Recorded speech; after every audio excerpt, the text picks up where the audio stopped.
এই যে মরহুম আব্দুল কুদ্দুস মিয়া সহকারে প্রত্যেকটা কবরের ব্যাপারে নবী বলছে, হয়তো কবরটা জান্নাতের বাগান হবে, নয়তো কবরটা জাহান্নামের গর্ত হবে। আপনি কি মনে করছেন আমার কবরটা কেমন হবে? সেই চিন্তা কি আপনার মাথায় আছে? হয়তো জান্নাতের বাগান, জান্নাতের ফুল বাগান হইলে তো আমার মতো আর কপালওয়ালা কেউ নাই। কিন্তু যদি কোনো কারণে কবরটা জাহান্নামের গর্ত হয়ে যায়, আপনি চিৎকার করবেন, আর্তনাদ দিয়া আপনি চিল্লাচিল্লি করবেন, ডাকবেন, আপনার কবরে সাপ বিচ্ছুর আনাগোনা হবে। নবীজি বলছেন, এক একটা সাপের অবস্থা এত ভয়ানক হবে, 7টা করে মুখ থাকবে, ওই সাপগুলা আপনার কবরে ঢুকবে, আপনারে সুবল দিবে।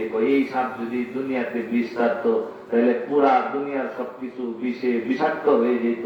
সেই সাপ আপনারে কবরের মধ্যে সুবল দিবে। স্বপ্নের কথা মনে হয়?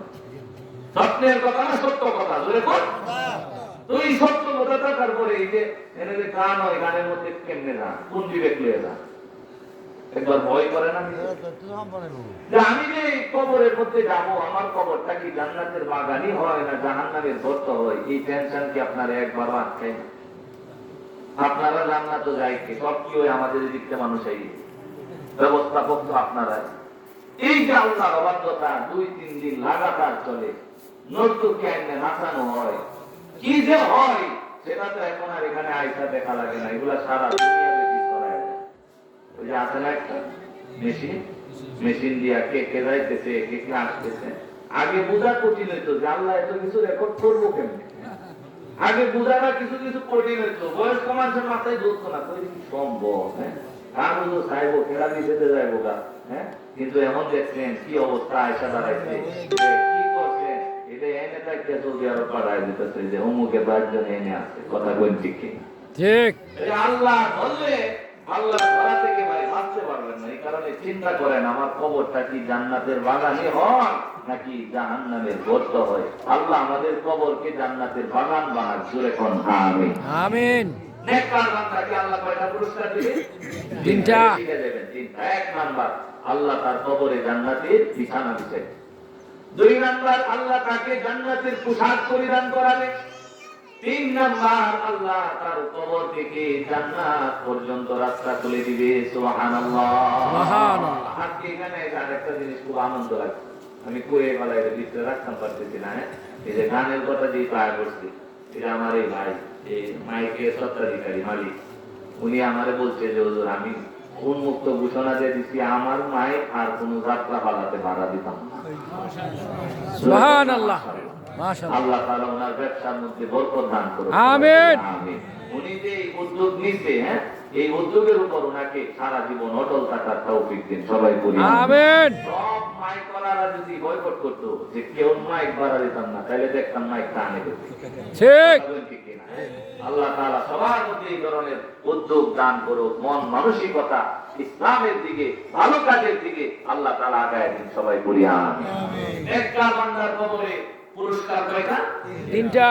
আবার নবী বলেন আরেক শ্রেণীর মানুষ আছে, এরা দুনিয়াতে বদকার ছিল, গুনাহগার ছিল, তার কবরের মধ্যেও 3টা প্রশ্ন আছে না নাই? গুনাহগার কবরে যাবে, আল্লাহ নবী বলেন ফায়া ফিহি মালাকান ফায়ুজিলিসানিহি, গুনাহগারের কবরেও ফেরেশতা আসবে, তারে ধরে কবরে বসায় দেবে। বসানোর পরে জিজ্ঞাসা করা হবে মা রাব্বুকা। দ্বিতীয় প্রশ্ন ওমা দীনুকা, তোমার ধর্ম কি? 3 নাম্বার প্রশ্ন মান হাযার রাজুল আল্লাযী বুইসা ফীকুম, এই লোকটাকে যাকে তোমাদের কাছে পাঠানো হয়েছিল।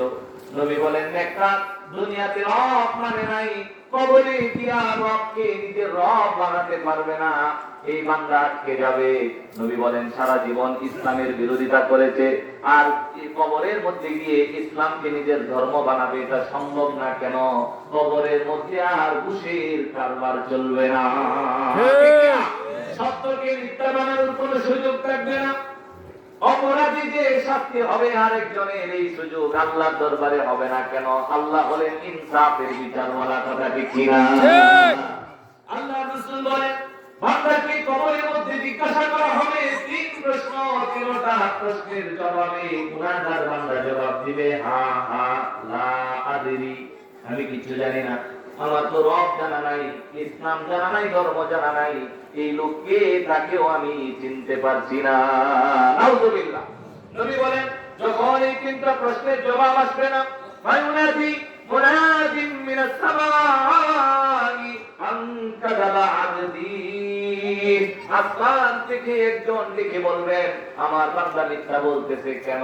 আমি তো তার রব ছিলাম, কিন্তু সে বলে রবকে জানে না। আমার বান্দা মিথ্যা বলে, ইসলাম তার ধর্ম ছিল, সে বলে সে ইসলামকে জানে না। মুহাম্মাদুর রাসূলুল্লাহ তো তার নবী ছিল, পয়গম্বর ছিল, সে নাকি তাকে চিনে না। সুতরাং যে বান্দা এগুলি চিনে না, তার জন্য আমার পক্ষ থেকে কবরে তিনটা শাস্তির ব্যবস্থা করে দাও। নাউযুবিল্লাহ। শাস্তি কয়টা? তিনটা। কি শাস্তি হবে? ওই যে আগে যে নিয়ামত দিয়েছিল এর পুরা উল্টা, জিদ হবে, বিপরীত হবে, বিপরীত হবে। কেমন বিপরীত?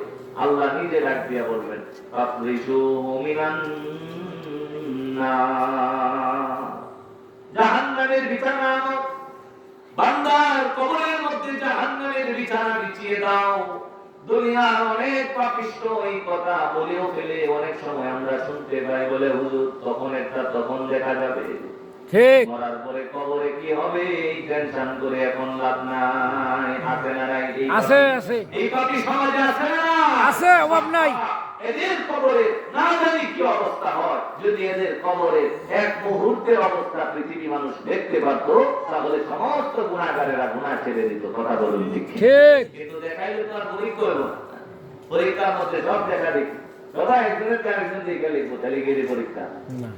আল্লাহ যদি কবরে শাস্তি মানুষকে দেখাই দিত, তাহলে কি আর পরীক্ষা হইতো? সব ফেরেশতা আব্দুল কাদের জিলানী হয়ে যেত। কথা বলুন ঠিক?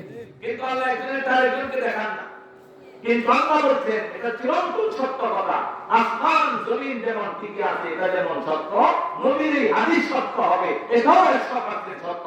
এখানে তিল পরিমাণ সন্দেহ করার কোনো অবকাশ নাই। কথা বলুন ঠিক? আল্লাহ বলছেন, জাহান্নামের বিছানা বান্দার কবরের মধ্যে বিছায়া দেওয়া হবে। আমার ভাই, আপনি চিন্তা করতেছেন, বিছানায় তো বিছাই, এটা আর কেমন কি হইল? বিছানায় তো বিছাই। আপনি জাহান্নামের বিছানা আন্দাজ করতে পারেন? নবীজি বলছেন, জাহান্নামের সবচেয়ে হালকা শাস্তি হবে একজন ব্যক্তির তার পায়ের মধ্যে শুধু জাহান্নামের দুইটা স্যান্ডেল, জুতা পরায় দিতে, শুধু দুইটা জুতা, আর কোনো শাস্তি নাই।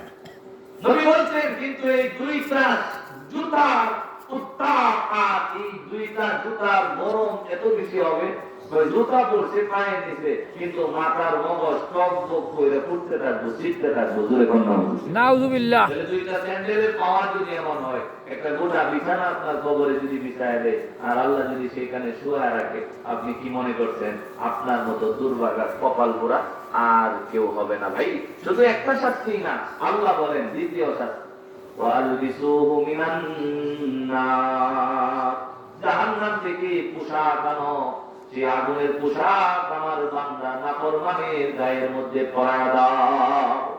আল্লাহ বলবেন, ওয়াফতাহু লাহু বাবান ইলান নার, এই নাফরমানের কবর থেকে জাহান্নাম পর্যন্ত রাস্তা খুলে দাও। আমার ভাই, এই বান্দার কবরের মধ্যে কোনো শান্তি নাই, শুধু অশান্তি, অশান্তি, শাস্তি আর শাস্তি। এই শাস্তি কতদিন চলবে? নবী বলেন, ইলা ইয়াউমিল কিয়ামah, কিয়ামত পর্যন্ত নেককার বান্দার কবরে 3 পুরস্কার চলতেই থাকবে, আর গুনাহগার নাফরমানের কবরটা জাহান্নামের একটা গর্তে রূপান্তরিত হয়ে যাবে। নাউযুবিল্লাহ। আল্লাহ আমাদের কবরকে জান্নাতের বাগান বানান। জোরে কোন আমিন। জান্নাতের বাগান কি খালি কইলেই হয়ে যাইব? না, এর জন্য কিছু করার দরকার আছে। জোরে বলেন, করবার দরকার আছে না? এই জিনিসটার নাম হলো আমল। আমল, এই আমল করতে হবে কার জন্য? আল্লাহর জন্য। ইখলাস নিয়া শুধু আল্লাহকে খুশি করার জন্য আমল। আমলের বিকল্প কিচ্ছু নাই। এখানে যারা আছেন, যে বয়সী আছেন, সবার একটাই ঔষধ, সেটা হলো আমল। জোরে কোন কি? আমল। আমল, নেক আমল। নেক আমল করা আরম্ভ করেন, চেহারা সুন্দর হইব। নেক আমল বেশি করেন, জিকির বেশি করেন, আল্লাহর লগে সম্পর্ক গাঢ় হইব। বেশি বেশি নেক আমল করেন, দেখবেন মৃত্যুর সময় চেহারা উজ্জ্বল হইব, কালিমা নসিব হইব। গিয়া কালিমার লাগি কোথাও লাগবে না, বুঝানো লাগবে না। সারা জীবন না বলমানি করছি। আমি প্রথম এক মসজিদে জুমা পড়াইতাম, এক লোক এলাকা বিখ্যাত না করবেন, হ্যাঁ, এলাকার একেবারে ওয়ান লেভেলের এর মতো এর এমন মানুষ তো ওই মানুষের নজির দেখো, তুই কি তার মতো হইছ, আমি নাম কইতাম না তাহলে সিগন্যাল ব্যাংক। এই লোকের মৃত্যু সময় এসে গেছে, এরপরে আমাদের নিচে তওবা করা নিছে, আমাদের নিচে কি করা লাগি, তওবা করা নি লাগি। গেলে ও ঝামেলা, না গেলে তো আরেক সমস্যা, না গেলে বলবো হ্যাঁ হুজুরে বয়ান করে যে আল্লাহর কাছে তওবা করা লাগে, এই লাই যায় না। পরে আমি একরকম না পাইরে গেছি আর কি, তো গিয়া পরে আমি একলা একলা নিজে হাসি, দিল থেকে মনে মনে হাসি, আমি সারা জীবন করছো আকামা কুকাম, আর শেষ সময় হুজুর এমনি তওবা করাই লেখি আসমান জমিনের সব গুনাহ মাফ হয়ে যাবো, কিচ্ছু হইতো না পুরাই আর কি। হ্যাঁ, আমার নিয়ে তওবা করা পরে বিদায় দিতে আমি চলে আসছি।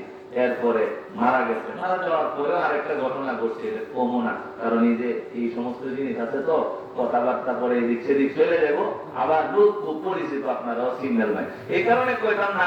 কিন্তু এই যে বিষয়টা বুঝাতে চেয়েছিলাম যে আপনি আমল বেশি করেন, এই হুজুরের নিয়ে তওবার লাগি তাও কিন দেওয়া লাগবে না, হ্যাঁ, আপনার জবান থেকে এমনিতেই বের হয়ে যাবে লা ইলাহা ইল্লাল্লাহু মুহাম্মাদুর রাসূলুল্লাহ সাল্লাল্লাহু আলাইহি ওয়াসাল্লাম। একটু চিন্তা করেন ওই মানুষটা কত ভাগ্যবান, যে মানুষটার মৃত্যু সুন্দর হয়েছে, হ্যাঁ, চেহারাটা সুন্দর হয়ে গেছে, জন্মল করতেছে, কালিমাটা পড়ছে, অনেক মানুষ শুনছে, পানির জন্য হাহাকার করছে না, জিহ্বা বাইর করে দিতে না, চোখ উল্টায় দিতে না, হাত পা একেবারে টানা দিয়ে প্রস্রাব করে দিতে না, পায়খানা করে দিতে না, আরামসে সুন্দর করে ঘুমায় গেছে, মনে হয় যেন আল্লাহর সাথে সাক্ষাৎ করতে গেছে, কালিমা পড়ে গেছে। এই মানুষটার মৃত্যু কত সুন্দর। এরকম মৃত্যু যদি আমার আপনার হয়, তাহলে আমার আপনার মতো রাত কপালওয়ালা পৃথিবীর আর কেউ নাই। কথা বলুন ঠিক কিনা? এরকম সুন্দর মৃত্যু চাইলে আমল করতে হবে, আমল যত বেশি আমল করবেন